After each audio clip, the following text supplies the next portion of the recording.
네, 반갑습니다. 네, 오늘 그러면 저희들 말씀 하나 보겠습니다. 창세기 37장 29절 말씀부터 보겠습니다. 창세기 37장 29절 말씀부터 제가 보겠습니다. 루벤이 돌아와 구덩이에 이르러 본즉 그가 거기 요셉이 없는지라 옷을 찢고 아우들에게로 되돌아와서 이르되 아이가 없도다. 나는 어디로 갈까? 그들이 요셉의 옷을 가져다가 숫염소를 죽여 그 옷을 피에 적시고 그의 채색 옷을 보내어 그의 아버지에게로 가지고 가서 이르기를 우리가 이것을 발견하였으니 아버지 아들의 옷인가 보소서 하매 아버지가 그것을 알아보고 이르되 내 아들의 옷이라 악한 짐승이 그를 잡아 먹었도다. 요셉이 분명히 찢겼도다 하고 자기 옷을 찢고 굵은 배로 허리를 묶고 오래도록 그의 아들을 위하여 애통하니 그의 모든 자녀가 위로하되 그가 그 위로를 받지 아니하여 이르되 내가 슬퍼하며 스올로 내려가 아들에게로 가리라 하고 그의 아버지가 그를 위하여 울었더라. 그 미디안 사람들은 그를 애굽에서 바로의 신하 친위대장 보디발에게 팔았더라. 36절 말씀까지 읽었습니다. 네, 반갑습니다. 설 연휴 잘 보내셨습니까? 네, 이번에 좀 설 연휴가 좀 짧아가지고 맞죠? 예, 우리 모친님들, 부친님들 또 잘 보내셨는지 모르겠습니다. 이번에 제가 이제 설 연휴를 맞아서 시골에 갔어요. 이제 시골에 가서 또 어머니도 만나 뵙고 또 친척들도 만나 뵙고 했는데 이야기를 하다가 이제 제가 이제 이렇게 교회를 하고 또 말씀을 전하는 부분에 이제 이야기가 나왔어요. 그러면서 이제 어머니가 내 아들이 어떻게 말씀 전하는가 보자 하고 이제 제 동생을 통해서 그 텔레비전하고 그 유튜브하고 연결을 해가지고 우리 아들이 어떻게 말씀 전하는가 보자 하고 그렇게 이제 말씀을 보신다 하더라고요. 참 제가 너무나 감사하죠.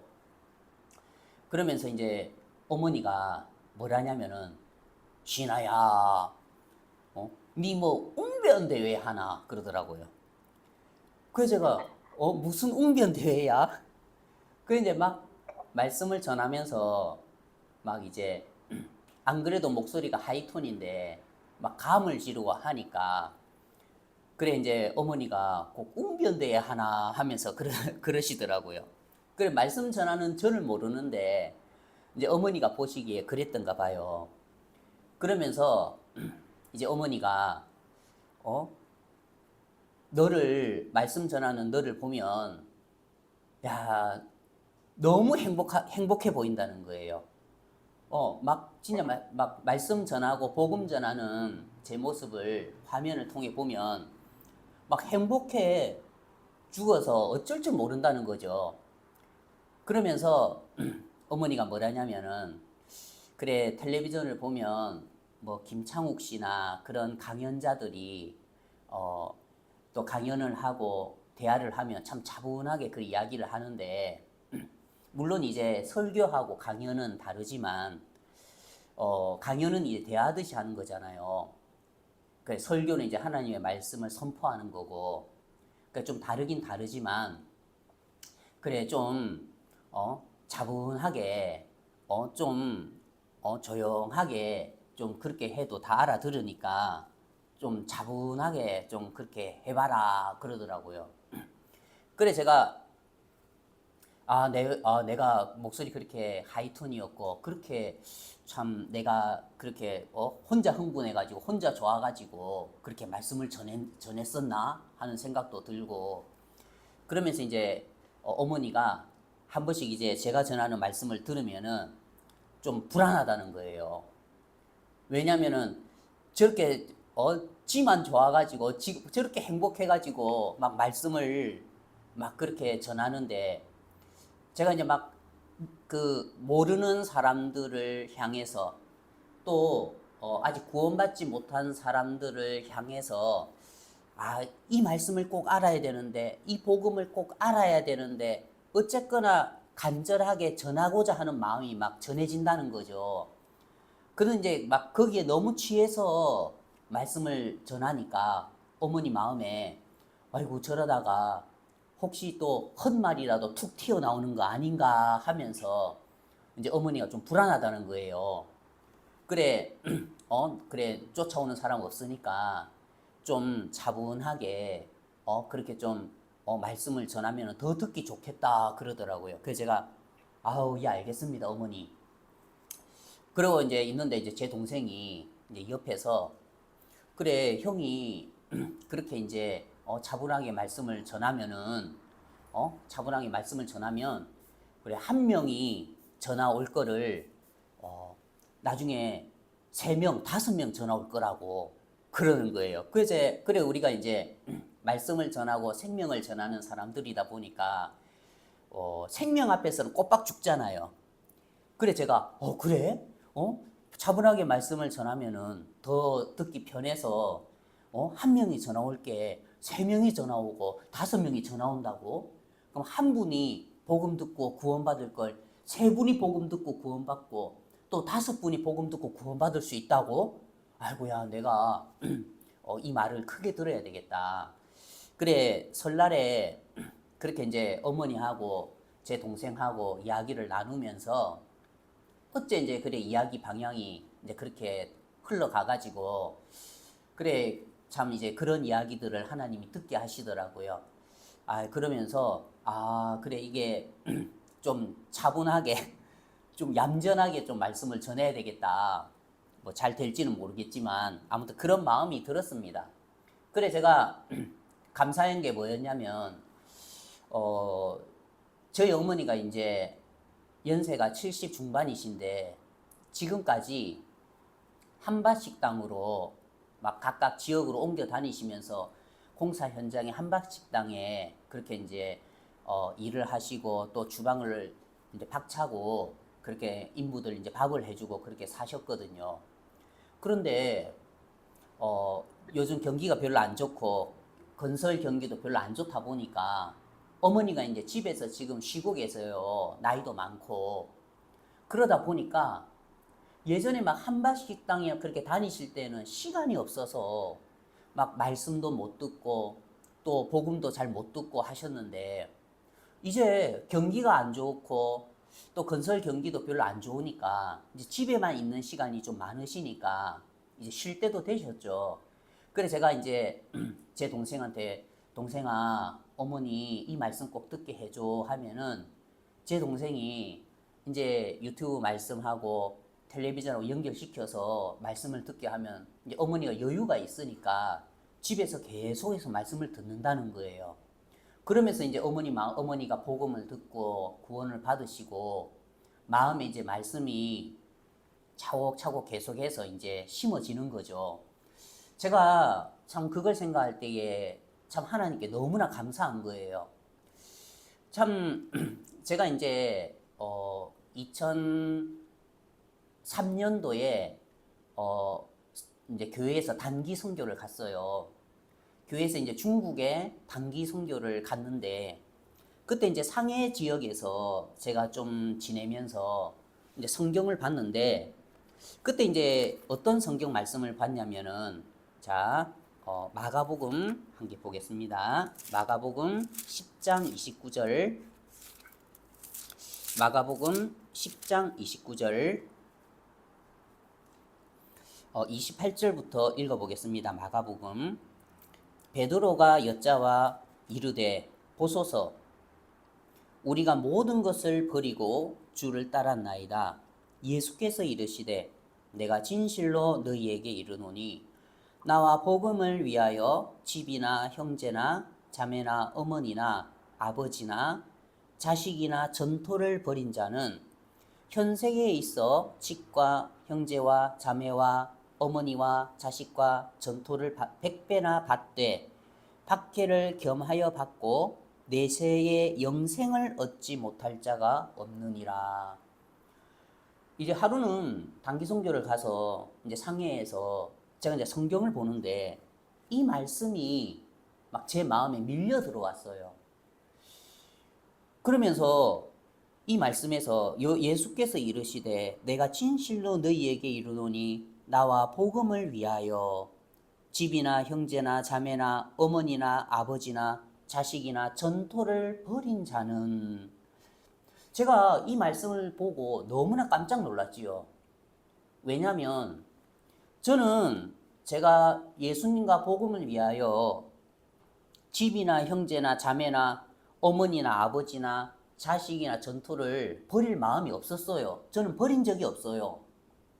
그런데 제가 93년에 17살에 복음을 듣고 구원을 받고 난 뒤에 이 복음이 너무나 귀해서, 야, 내가 앞으로의 남은 인생 80도 안 되는 이 짧은 인생 내가 한 영혼을 구원하는데 이 복음을 섬기면서 살았으면 좋겠다. 내가 정말 내 인생 이 복음 앞에 드리고 싶다 하면서 이제 복음을 위해 살고자 하는 마음이 참 제 마음에 있었어요. 그리고 그 마음을 따라서 이제 교회 안에서 지내다 보니까 또 하나님께서 교회 안에서 길을 여셔서 제가 2003년도에 중국으로 1년 동안 단기 선교를 가게 되었죠. 그래서 제가 이제 그때 교회를 다닐 때에 이제 어머니도 별로 안 좋아하시고 이제 아버지도 별로 안 좋아하시고 또 이제 주위에서는 뭐 교회에 미쳤다 하고 막 이제 그런 이야기를 들었죠. 난들 뭐 교회에 미치고 싶겠습니까? 난들 뭐 그런 소리를 듣고 싶겠습니까? 그런데 이 복음이 너무 귀해서 제가 이 복음을 쫓아서 살다 보니까, 제가 이 복음이 너무 귀해서 이 복음을 따라서 오다 보니까 제가 중국까지 갔었고 상해까지 간 거죠. 그러면서 뒤를 돌아보니까 나는 이 복음이 좋아서 그냥 쫓아왔을 뿐인데, 나는 지옥에 가야 될 내 영혼을 구원해 주신 그 예수님이 너무 감사해서, 이 복음이 너무 감사해서 그 복음을 섬기고자 하는 마음을 따라서 살았을 뿐인데, 결국 내 위치는 나와 복음을 위하여 집이나 형제나 자매나 어머니나 아버지나 자식이나 전토를 버린 자가 되어져 있더라는 거예요. 내가 버리려고 한 게 아닌데, 나는 버릴 수 있는 믿음이 있는 사람이 아닌데, 나는 그런 대포도 있는 사람도 아닌데, 그냥 복음이 좋아서 쫓아가다 보니까 그 위치가 결국에는 이 말씀처럼 나와 복음을 위하여 버린 자가 되어져 있더라는 거예요. 그러면서 하나님이 그때 이 말씀을 보면서, 그러면 성신아, 현세에 있어 집과 형제와 자매와 어머니와 자식과 전토를 100배나 받고 박해를 겸하여 받고 내세의 영생을 얻지 못할 자가 없느니라.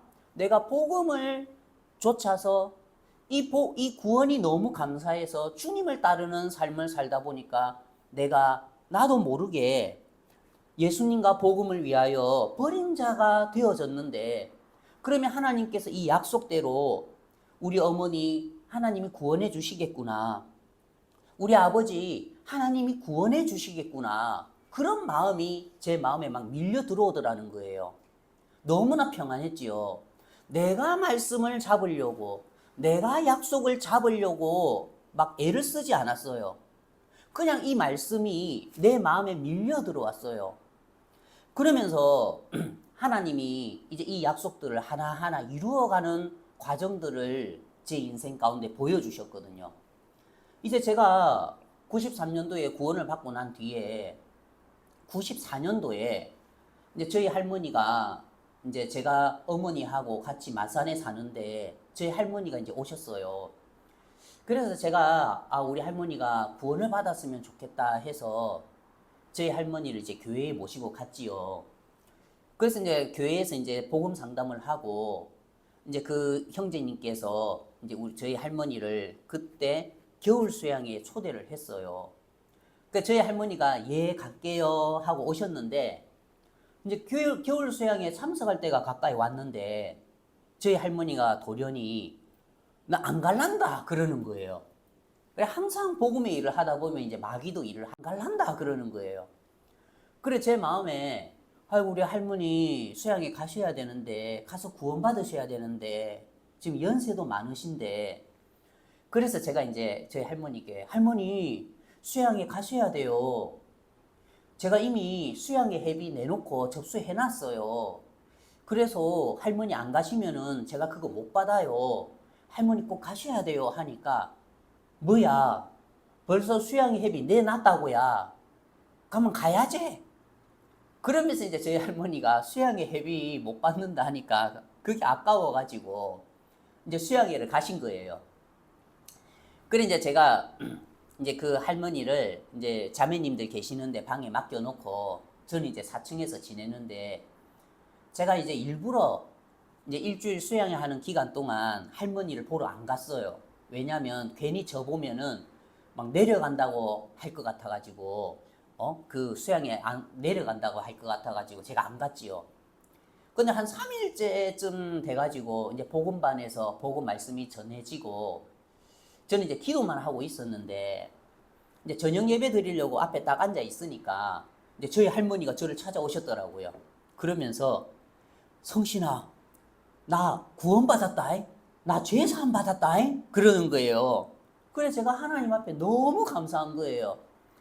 그래 수양에 오시면 참 밥 먹는 것도 좀 불편하고 좀 씻는 것도 불편하고 또 사람들이 좀 많아가지고 좀 지내시기가 불편한데 와 저희 할머니가 복음반에서 이제 복음을 듣고 구원을 받으셨다는 이야기를 들었을 때 제 마음이 너무 감사하고 그래서 이제 저희 할머니가 이제 제가 구원받고 난 뒤에 저희 가정에서 이제 또 그렇게 구원을 받으시고 이제 제 동생이 그때 이제 초등학생이었는데 이제 자연히 할머니를 따라서 교회를 가서 제 동생이 이제 구원을 받은 거예요.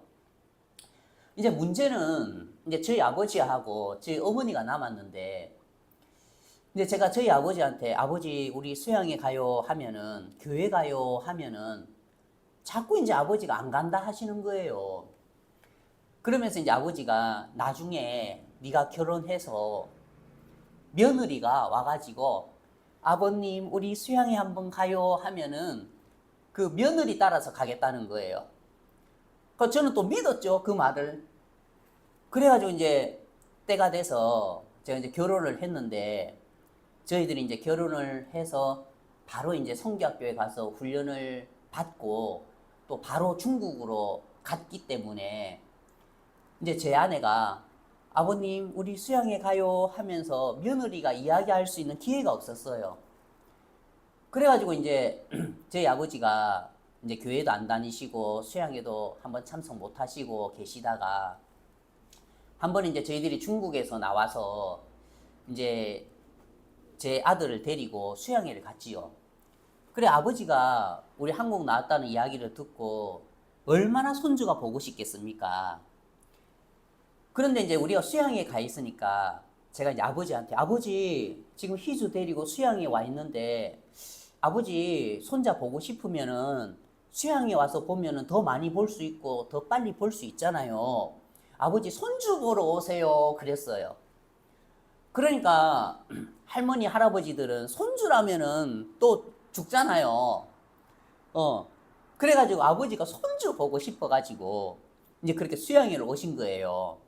평소에는 이제 여름에는 농촌이 바쁘니까 일이 많으니까 여름에는 아버지가 오기 힘들지만 이제 겨울에는 농사 다 지어놓고 한가한데도 아버지 우리 겨울 수양회 가요 하면은 우리 아버지가 항상 핑계를 댔던 게 소 염을 줘야 된다고 소 풀 먹여야 된다고 염을 줘야 된다고 그 짐승 핑계를 대면서 수양회를 안 오시는 거죠.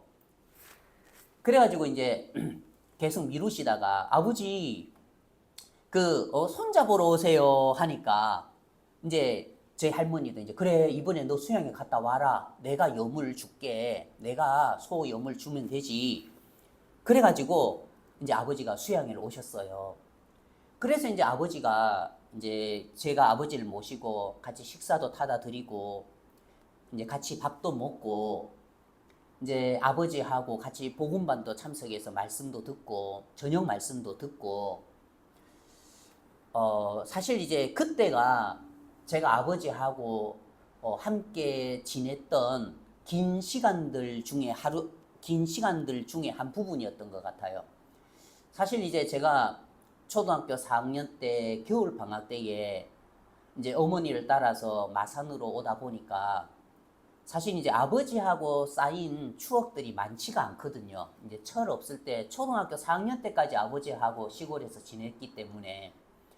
그런데 이제 그 수양회 때 기간이 참 아버지하고 함께 24시간 붙어 있으면서 또 그렇게 대화를 나누고 함께 가까이 있었던 시간들이었던 것 같아요. 그래 이제 수양회를 마쳤는데 이제 제가 막 물어보고 싶은 거예요, 아버지한테. 아버지, 마음에 죄가 아직 남아 있습니까? 아버지 마음에 죄 있어요, 없어요? 막 그걸 묻고 싶은데 혹시나 또 마음에 죄 있다 할까봐 제가 겁이 나서 못 묻겠는 거라. 그래가지고 이제 아버지하고 이제 내려갔는데 저희들은 이제 다시 이제 중국으로 갔지요. 그러다가 이제 세월이 지나서 저희들이 이제 대만으로 갔는데 그 아버지가 이제 담배를 좋아하시고 술을 좋아하시다 보니까 그 후두암에 걸리신 거예요.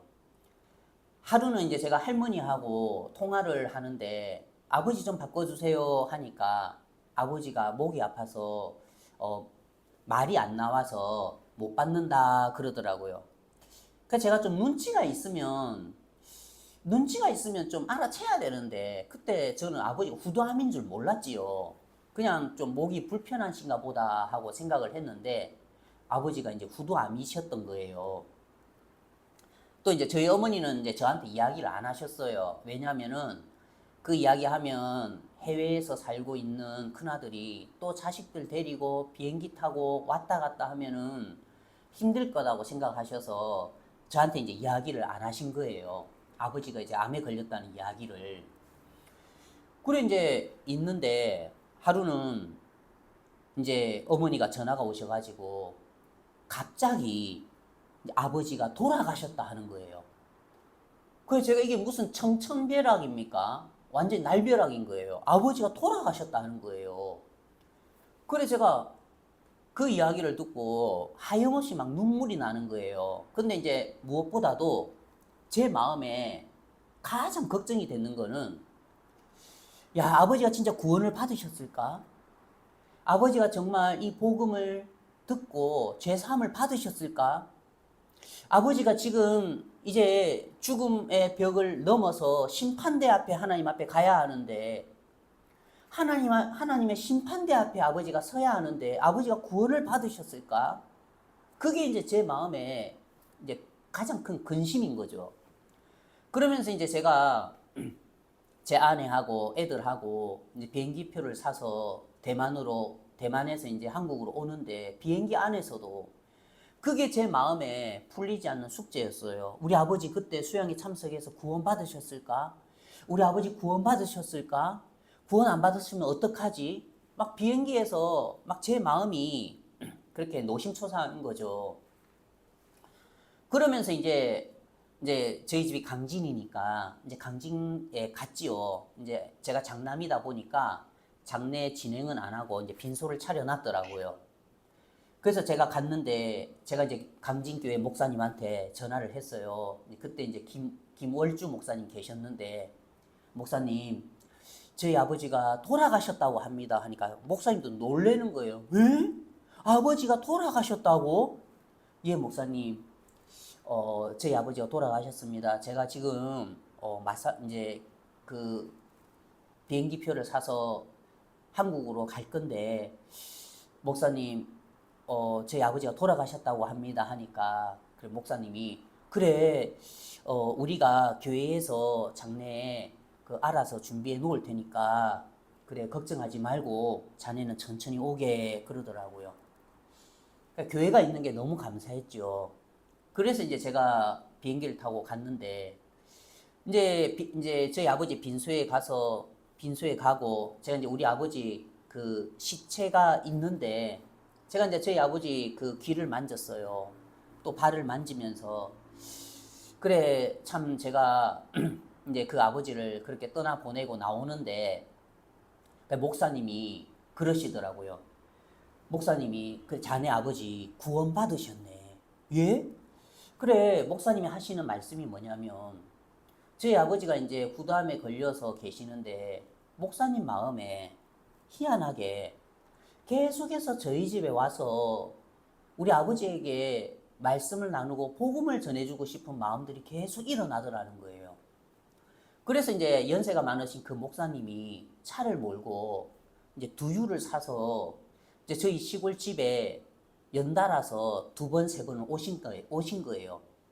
목사님 마음에 희한하게 그냥 아버지에게 계속 자주 가고 싶었대요. 그래가지고 두유를 사서 가니까 우리 아버지가 너무 좋아하시면서 내가 두유를 먹고 싶었는데 아이고 두유를 사오시냐 하면서 이제 우리 아버지하고 목사님하고 이제 복음 교제를 하신 거예요. 그러면서 이제 그 목사님께서 이틀, 3일 동안 연달아서 계속해서 복음을 전해 주셨다 하더라고요. 그러면서 이제 저에게 하시는 말씀이 자네 아버지 복음 받아 들이셨네. 자네 아버지 구원 받으셨네. 그런데 이렇게 일찍 돌아가실 줄은 몰랐네. 그러던 거예요. 제가 그 목사님 간증을 듣는데 제가 정말 하나님 앞에 너무 감사한 거예요.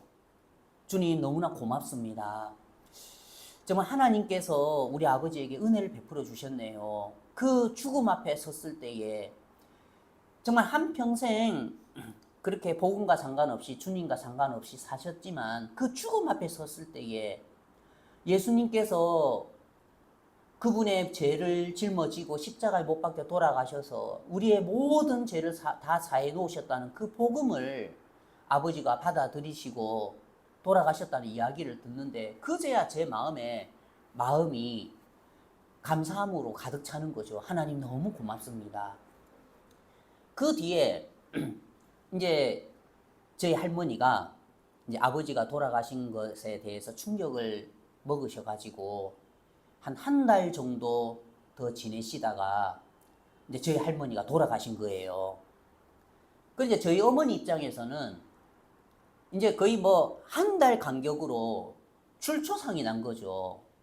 두 분이 갑자기 그렇게 천국 가셨으니까.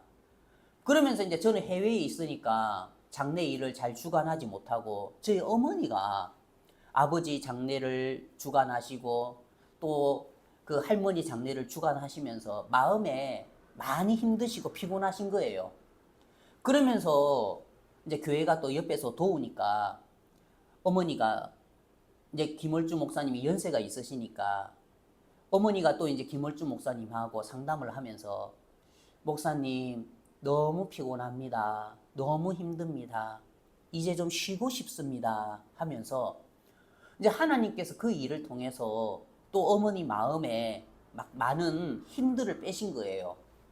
그러면서 또 김월주 목사님이 저희 어머니에게 그 기회를 맞아서 또 복음을 전해주시고 그러면서 저희 어머니하고 저하고 제 동생하고 한 방에 누워서 잠을 자는데 정말 난생 처음으로 제가 우리 어머니에게 그때 이 죄사함에 대한 복음을 힘있게 전할 수가 있었거든요. 그래 어머니 예수님께서 어머니의 죄를 짊어지고 십자가에 못 박혀 돌아가셔서 그 예수님께서 어머니의 죄를 깨끗하게 씻어 놓으셨어요. 그걸 받아들이는 게 구원이에요. 그걸 믿음으로 믿는 것이 구원이에요. 그러면서 정말 꿈과 같은 그 하룻밤을 이제 보낸 거죠. 그래가지고 이제 지내는데 이제 저희 어머니가 이제 그 한바식당 한다고 또 가서 일을 하시고 또 다른 지역으로 다니고 한다고 하시면서 또 이제 또 복음을 들을 기회가 별로 없고 교회를 갈 수 있는 기회가 별로 없었는데 이제 최근에 이제 어머니가 연세도 많아지시고 또 경기가 안 좋아서 시골집에 오래 머물면서 그 제 동생을 통해서 이제 유튜브하고 말씀을 듣는 그 이야기를 들으면서 야, 하나님께서 어머니 말년에 마음껏 복음을 듣고 또 구원을 받을 수 있는 이런 시간들을 허락해 주시는구나 생각할 때에 제가 하나님께 너무나 감사하더라고요. 그러면서 제가 과거의 삶들을 돌아보면은 예수께서 이르시되 내가 진실로 너희에게 이르노니 나와 복음을 위하여 집이나 형제나 자매나 어머니나 아버지나 자식이나 전토를 벌인 자는 현세에 있어 집과 형제와 자매와 어머니와 자식과 전토를 100배나 받되 박해를 겸하여 받고 내세에 영생을 얻지 못할 자가 없느니라.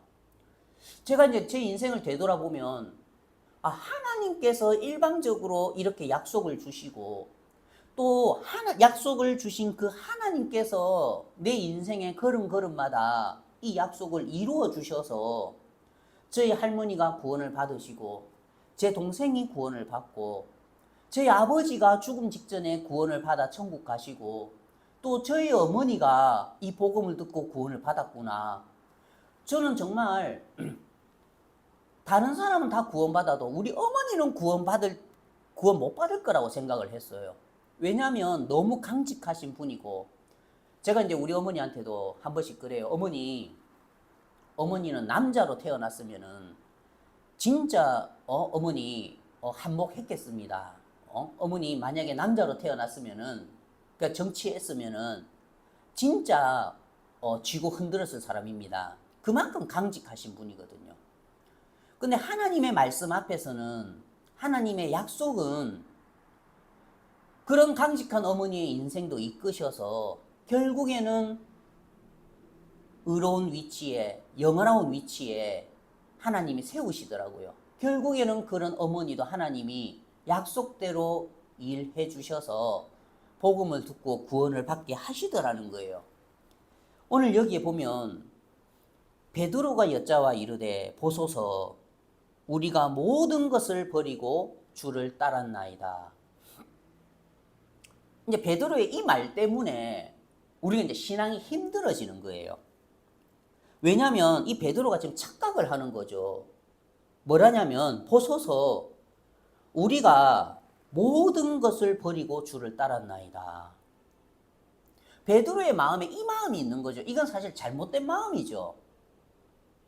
실제로 약속이라고 하는 것은 믿음이라고 하는 것은 하나님이 우리에게 약속을 주시고 믿음을 주시고 그리고 하나님께서 그 약속을 이루어 가시고 성취하시는 거죠. 그런데 베드로는 뭐라냐면 우리가 모든 것을 버리고 막 자기가 살아있는 거예요. 그런데 이 베드로의 말이 왜 잘못됐냐면은 우리가 마가복음 1장 말씀을 보겠습니다. 마가복음 1장 16절 마가복음 1장 16절 갈릴리 해변으로 지나가시다가 시몬과 그 형제 안드레가 바다에 금을 던지는 것을 보시니 그들은 어부라. 예수께서 이르시되 나를 따라오라. 내가 너희로 사람을 낚는 어부가 되게 하리라 하시니 곧 그물을 버려두고 따르니라. 이건 베드로가 버린 게 아니에요. 지금까지 이제 베드로는 유대인이기 때문에 태어나서부터 성경을 읽고 이제 구약이죠. 이제 성경을 배우고 율법을 애우고 그러면서 이 유대인들은 메시아를 기다리는 것이 습관이 돼 있어요. 이미 그게 장착이 돼 있어요. 유대인들은 나중에 그리스도라는 분이 오실 거야. 하나님께서 그 구약의 예언대로 선지자를 보내실 거야. 그러면서 이 유대인들은 삶 가운데에서 그들의 인생 가운데서 메시아를 기다리고 있는 사람들이에요. 우리하고는 다르지요. 우리는 그냥 대한민국에서 살다가 이 복음 듣고 구원받아서 예수님 우리 집에 다 사해놓으셨구나 감사합니다 하고 구원을 받지만 이 유대인들은 이미 메시아에 대한 소식을 알고 있고 성경의 예언을 알고 있고 선지자들의 예언을 믿는 사람들이란 말입니다. 그런데 이 시몬이 이 베드로가 그 메시아를 아직 만나지 못했을 때에 그는 이제 자기의 집에 터를 삼고 결혼을 했지요. 베드로가 자기 아내를 낙을 삼고, 자식이 있었는지는 잘 모르겠습니다. 아무튼 자기의 자식의 기대를 두면서 장모님하고 함께 또 지내면서 또 자기의 생업인 그 어부의 삶에 의지하면서, 배를 의지하면서 그렇게 살았어요. 베드로는 일반 사람들과 같은 모양으로 베드로도 살았지요. 직장 다니면서 돈 벌면서 처자식 먹여 살리면서 살았단 말입니다. 베드로도. 그런데 어느 날 베드로가 예수님을 찾아간 게 아니고 예수님이 찾아오셨어요. 예수님이 베드로에게 다가오신 거죠.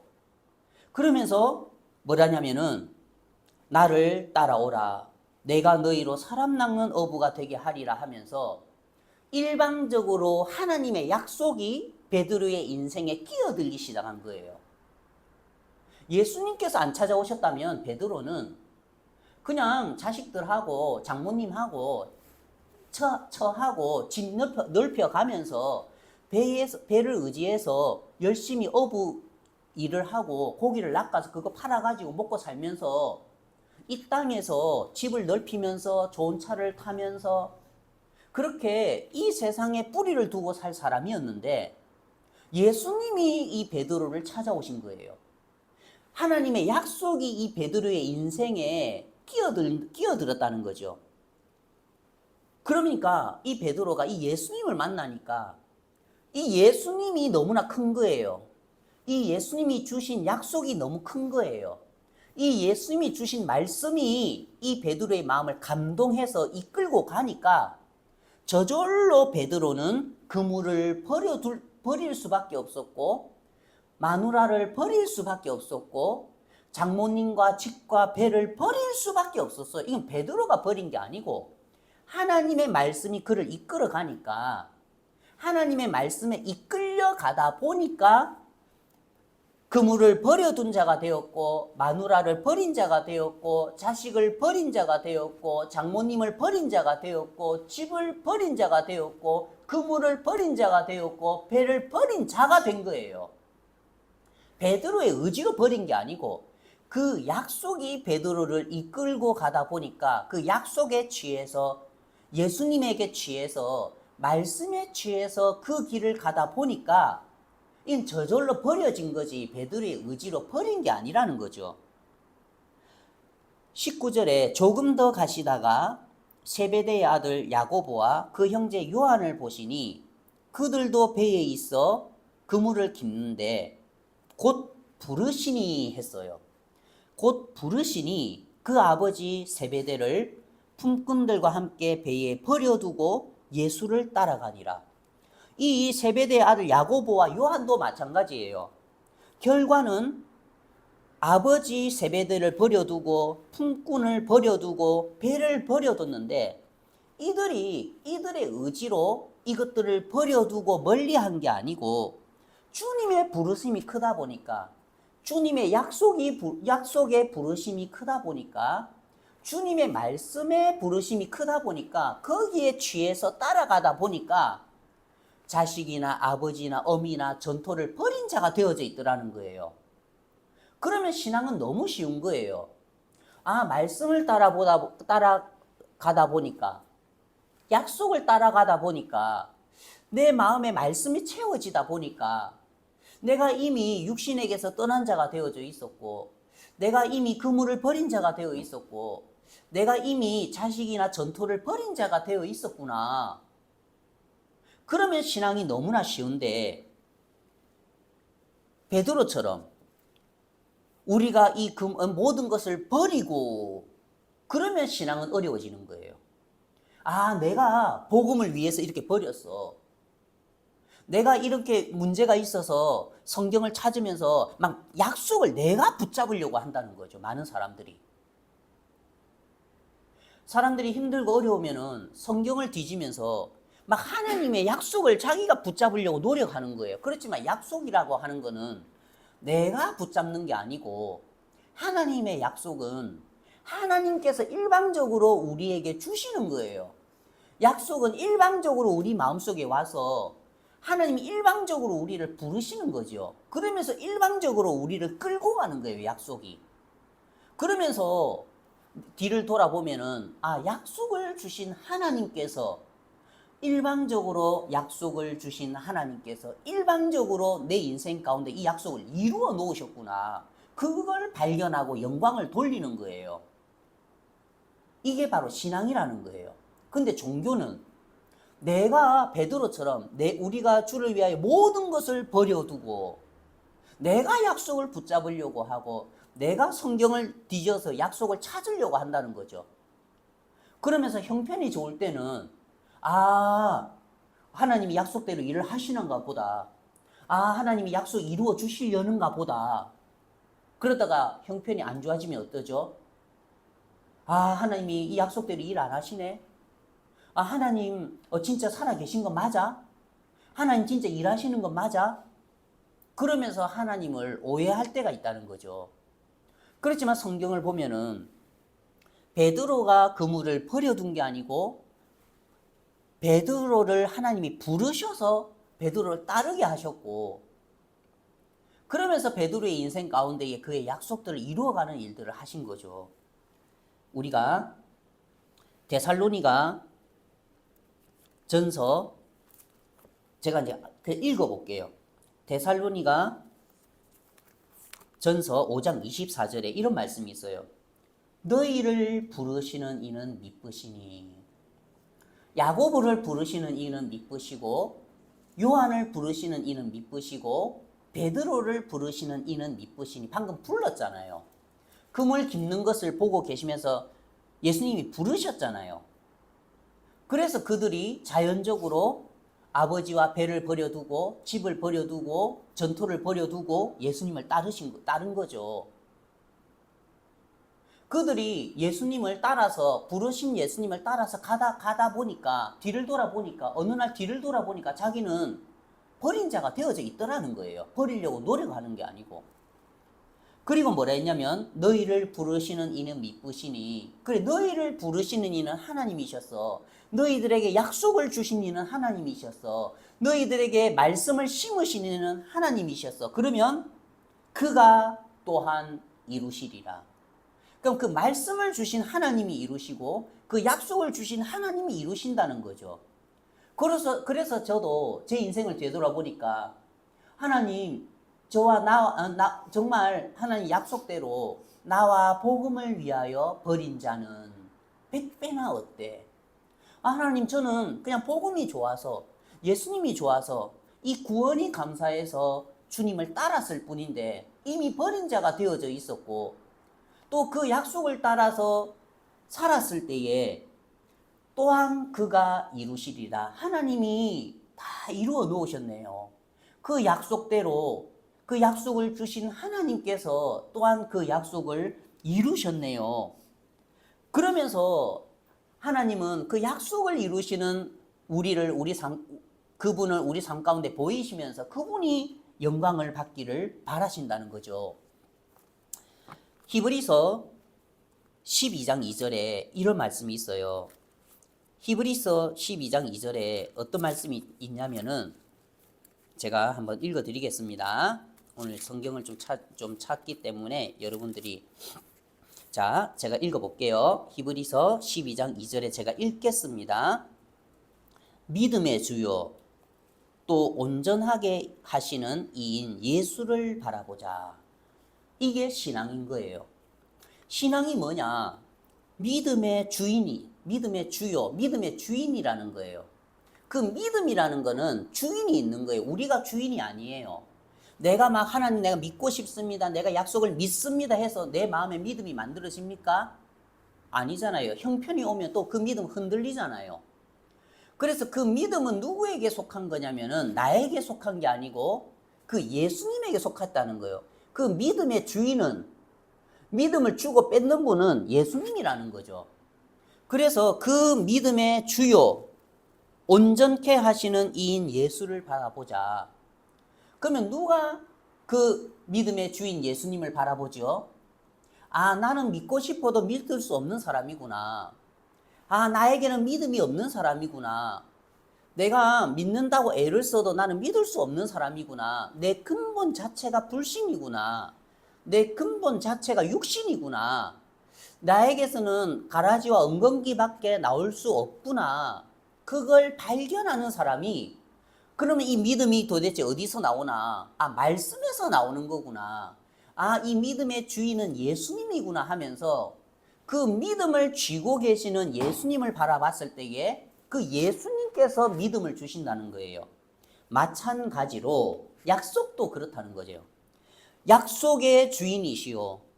또 그 약속을 온전하게 하시는 예수를 바라보자. 그 약속의 주인은 예수님이라는 거예요. 우리가 성경을 말씀을 뒤져가면서 우리가 약속을 잡으려고 하는 게 아니에요. 우리가 그 약속을 잡아서 내 마음을 위로하려고 하지요. 우리 어머니를 보면서 우리 어머니 구원받아야 되는데 내가 원래 약속을 찾아야 되겠다. 약속을 잡아야 되겠다. 그러면서 막 성경을 뒤져요.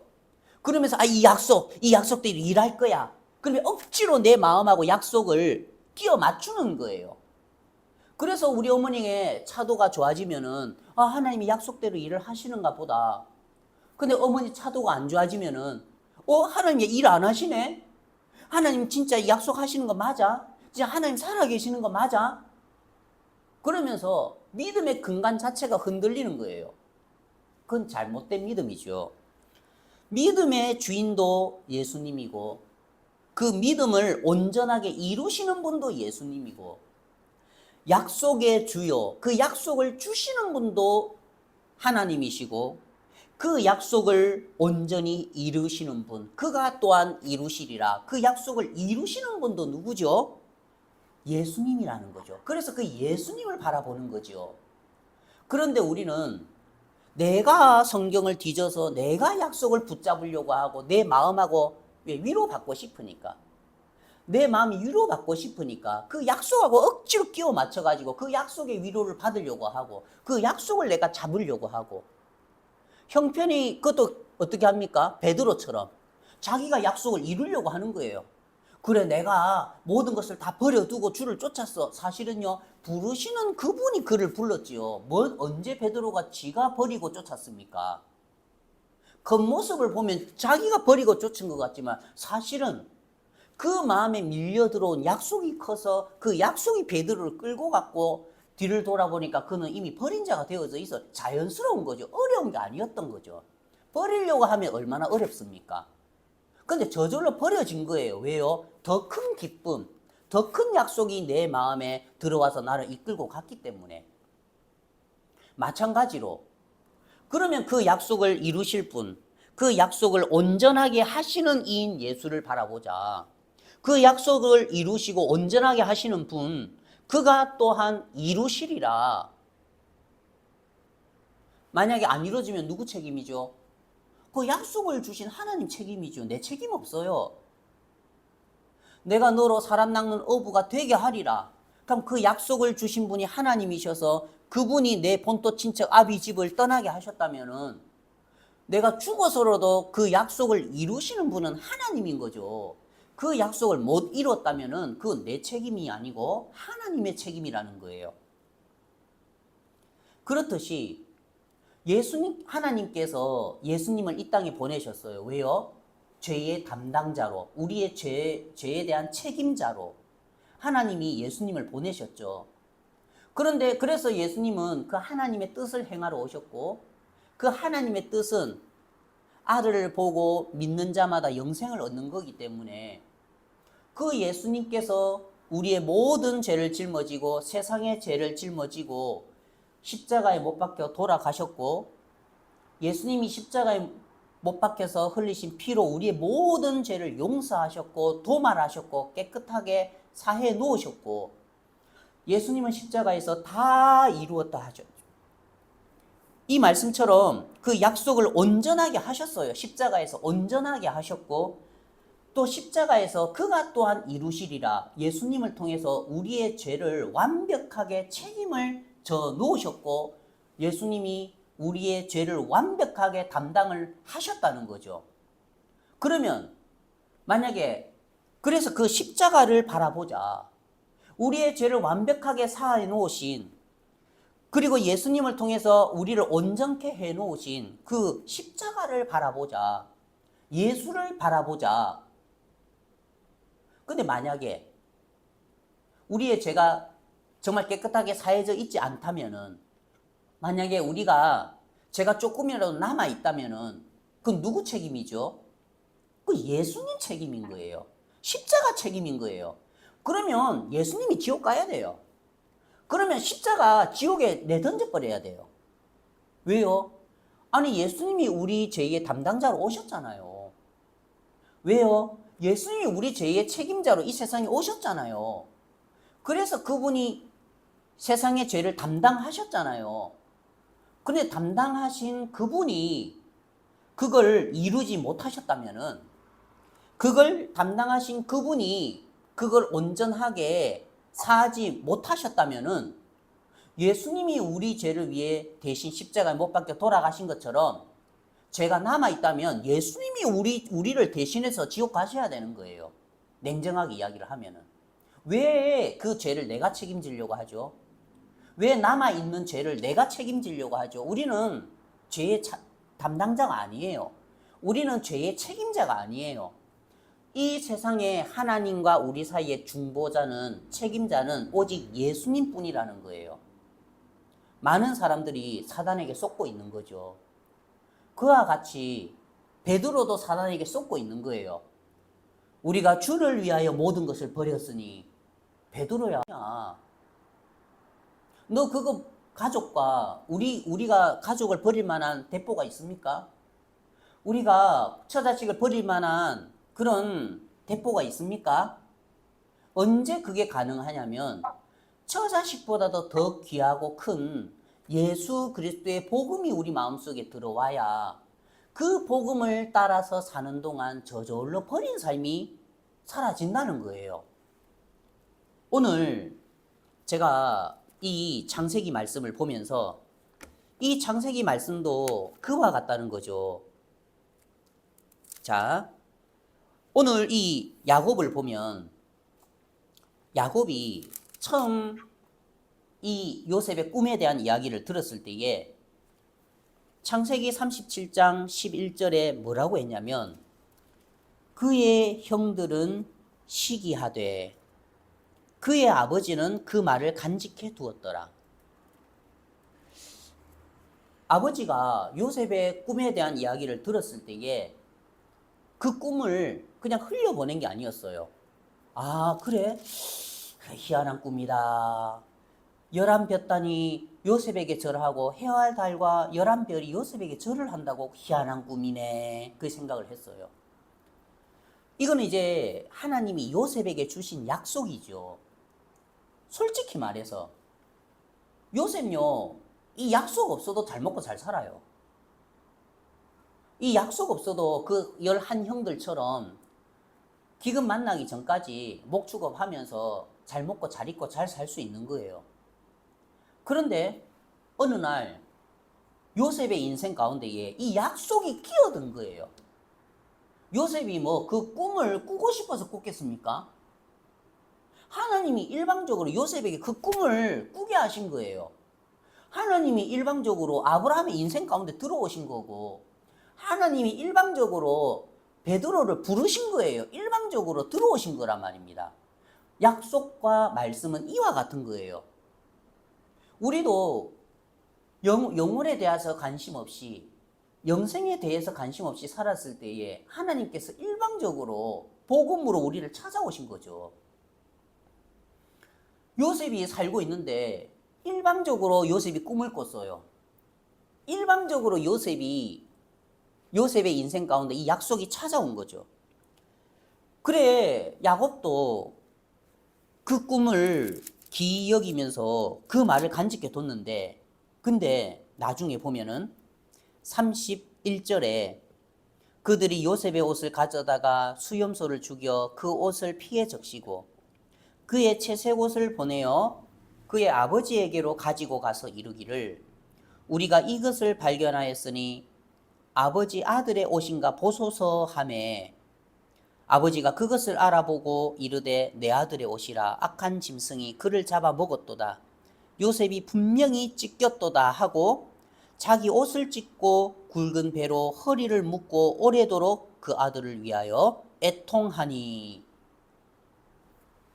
여기 보면 지금 두 세계가 있는 거예요. 한 세계가 뭐냐면 지금 야곱은 요셉의 그 찢겨진 옷을 보고 또 피해 적신 옷을 보고 그의 마음이 무너져 내리면서 자기 옷을 찢고 굵은 배로 허리를 묶고 그러면서 그 아들을 위하여 애통하고 울고 불고 하는 거예요. 그 세계가 있는 거죠.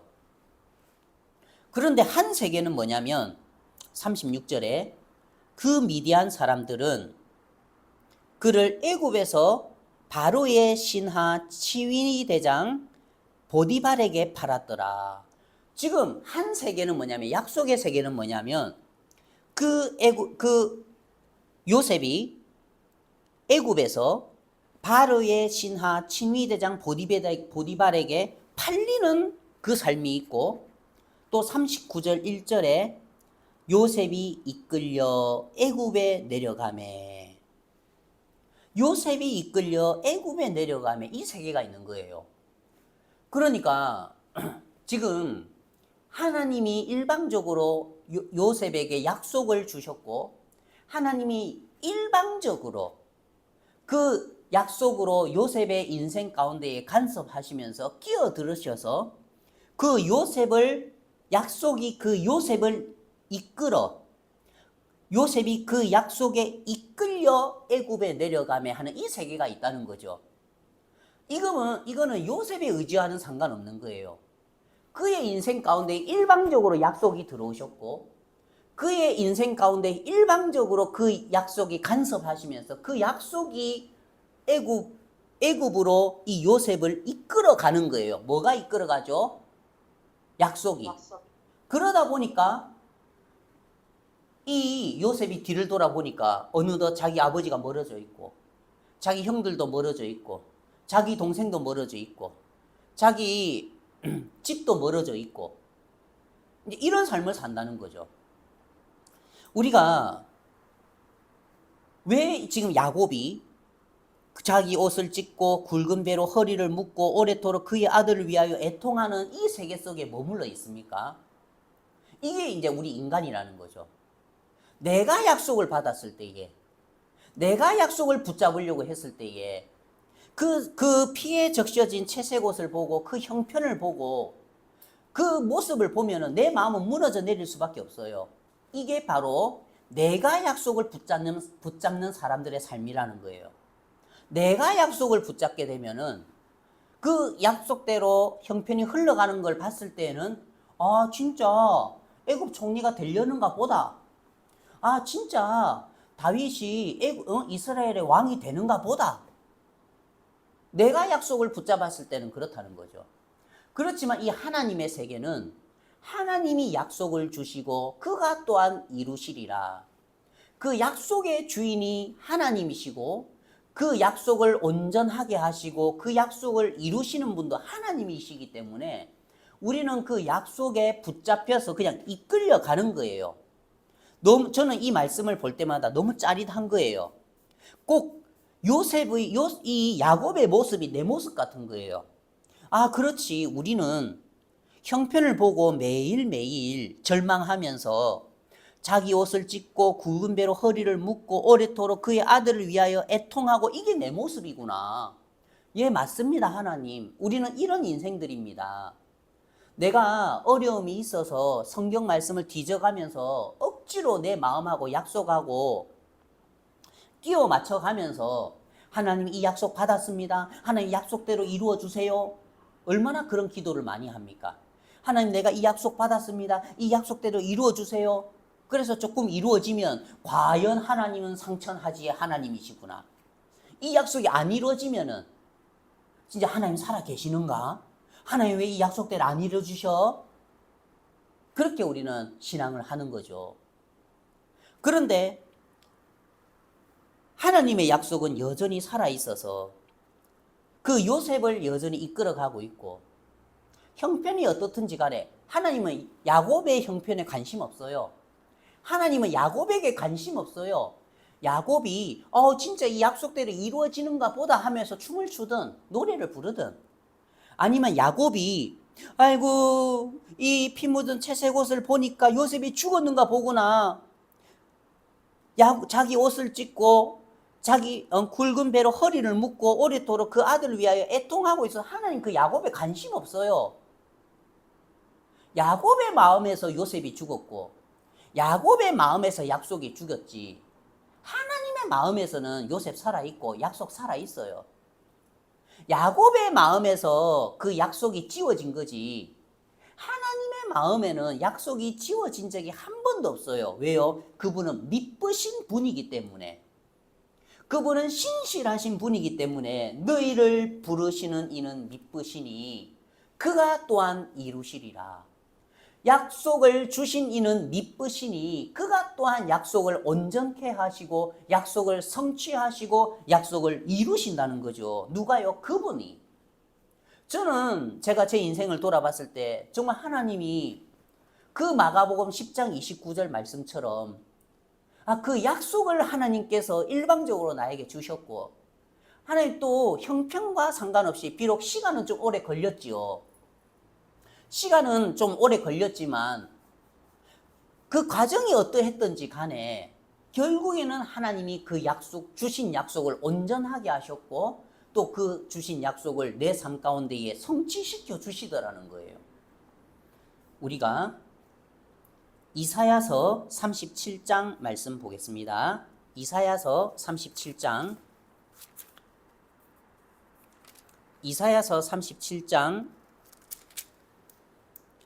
26절 이사야서 37장 26절 네가 어찌하여 듣지 못하였느냐 이 일들은 내가 태초부터 행한 바요 상고부터 정한 바로서 이제 내가 이루어 네가 견고한 성읍들을 헐어 돌무더기가 되게 하였노라. 하나님 뭐라 하시냐면 네가 어찌하여 듣지 못하였느냐 이 일들은 내가 태초부터 행한 바요 상고부터 정한 바로서 이제 내가 이루어. 지금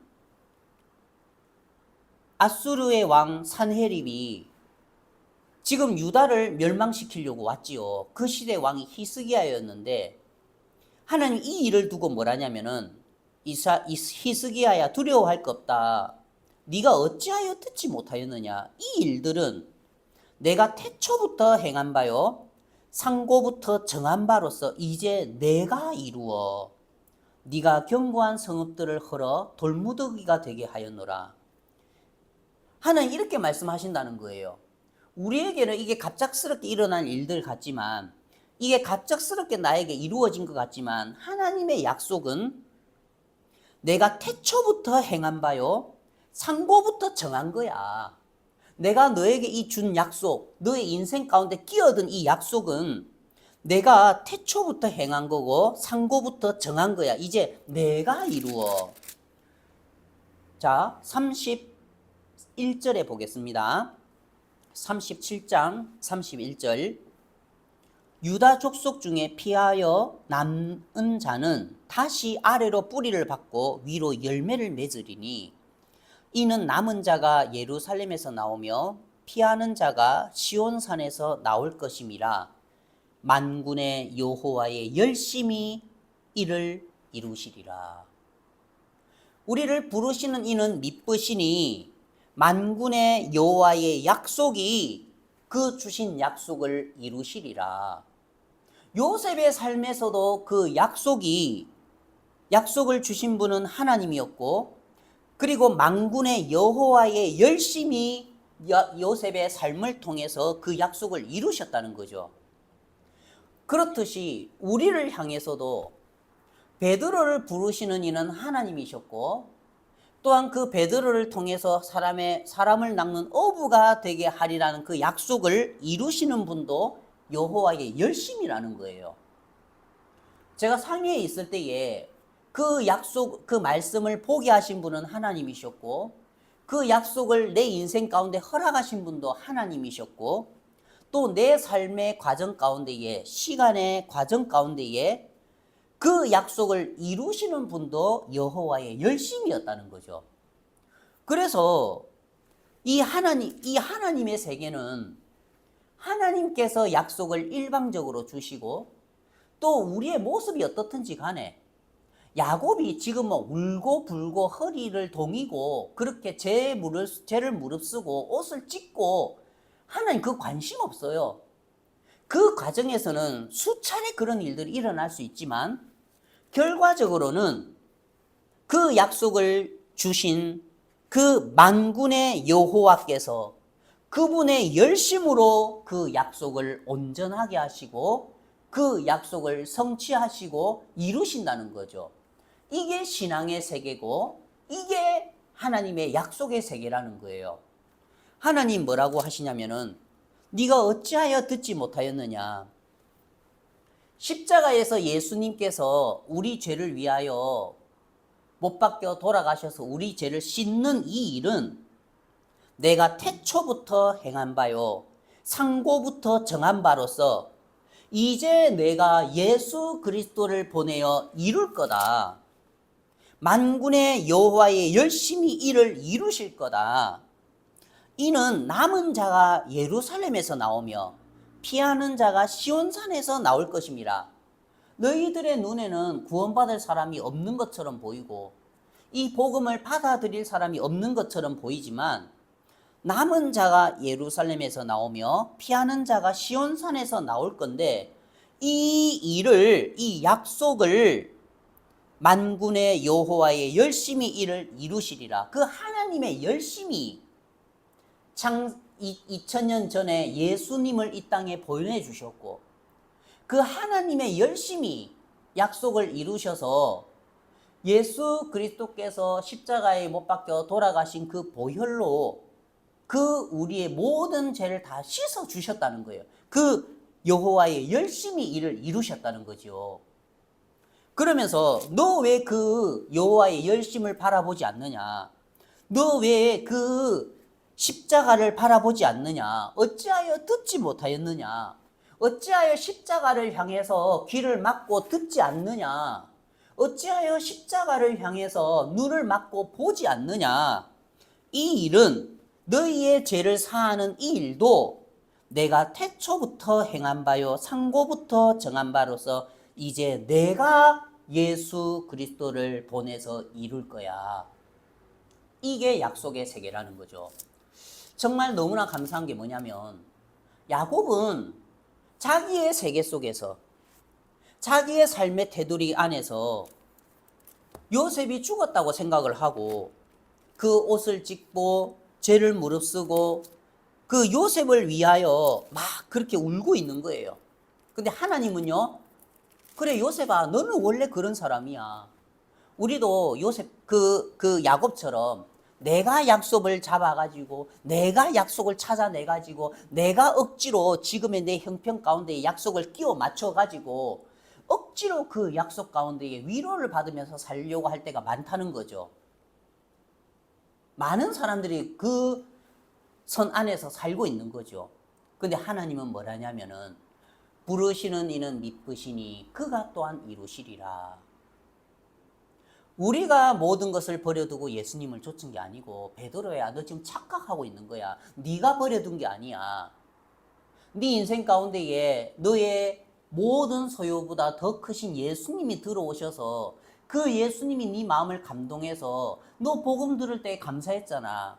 그래서 그 감사한 삶을 쫓아서 살다 보니까 세월이 지나서 돌아보니까 아내를 버린 자가 되어 있었고 장모를 버린 자가 되어 있었고 자식을 버린 자가 되어 있은 거지 네가 버린 게 아니야. 그 하나님의 작품이야. 그 요셉이 나중에 애굽의 총리가 되는 것도 하나님의 작품이죠. 여호와의 열심만 남는 거예요. 맨 마지막에. 그래서 내 삶을 통해서 하나님께서 일을 하셔서 우리 아버지가 구원받으셨구나. 하나님의 열심이 당신의 약속을 이루셔서 우리 어머니가 구원을 받으셨구나. 요셉의 인생 가운데에 요셉에게 숱한 과정이 있었지만 결국에는 여호와의 열심이 그 약속을 주신 여호와께서 그 약속을 이루셨고 그 여호와의 열심히 내 삶 가운데 약속을 성취하셨구나. 처음도 하나님이시고 중간도 하나님이시고 마지막에 성취하시는 분도 여호와의 열심이시고 하나님이시구나. 그래서 우리가 그 약속의 세계를 발견할 때에 안식일의 주인이 되신 그 안식의 세계로 들어오는 것이고, 그 예수 그리스도의 품 안에서, 예수 그리스도의 안식 안에서 우리가 진정한 쉼을 누린다는 거예요. 죄 사함도 그렇다는 거죠. 이미 예수 그리스도께서 이 땅에 내려오셨고, 그 여호와의 열심이 예수님을 보내셨고, 그 여호와의 열심이 예수님으로 말미암아 세상의 모든 죄를 짊어지게 하셨고, 그 여호와의 열심이 예수 그리스도의 십자가의 피로 우리 죄를 다 사해 놓으셨다는 거예요. 이미 안식의 세계를 열어 놓으셨다는 거죠. 그래서 너무 감사한 게 뭐냐면, 제가 이번 설날에 집에 가서 어머니를 보고 제 동생을 봤을 때에, 아, 그렇구나. 하나님이 주신 그 약속 하나님께서 이루어 오셨고, 야곱처럼 중간에 저는 아이고 어머니 진짜 구원받을 수 있겠나? 아이고 어머니 저렇게 한바식당에 다니시는데 언제 복음을 들을 수 있는 기회가 있겠나? 언제 진지하게 복음 교제를 할 수 있는 시간이 있겠나? 중간은 항상 흔들렸지요. 그렇지만 하나님은 그 야곱 신경 안 쓰는 거예요. 야, 나 야곱, 나 너 신경 안 써. 여전히 요셉은 약속에 이끌려. 여전히 우리의 삶은 하나님이 주신 약속에 이끌려 여전히 하나님의 그 열심이 지금도 그 약속을 이루어 가고 있는 과정 가운데 있다는 거예요. 그래서 우리가 하나님이 우리에게 이 약속에 속한 그 눈을 띄워주셔서, 아, 이미 내 인생이 약속 가운데 태어났고 상고부터 정해진 거고, 아, 이미 하나님이 그 약속 가운데 내 인생을 이끌어가고 계시고, 나중에 결국에는 여호와의 열심히 이 약속을 성취해 주시겠구나 하는 그런 믿음과 평안 가운데에 여러분들이 안식을 누리는 그런 신앙의 삶을 살았으면 좋겠습니다. 네, 감사합니다.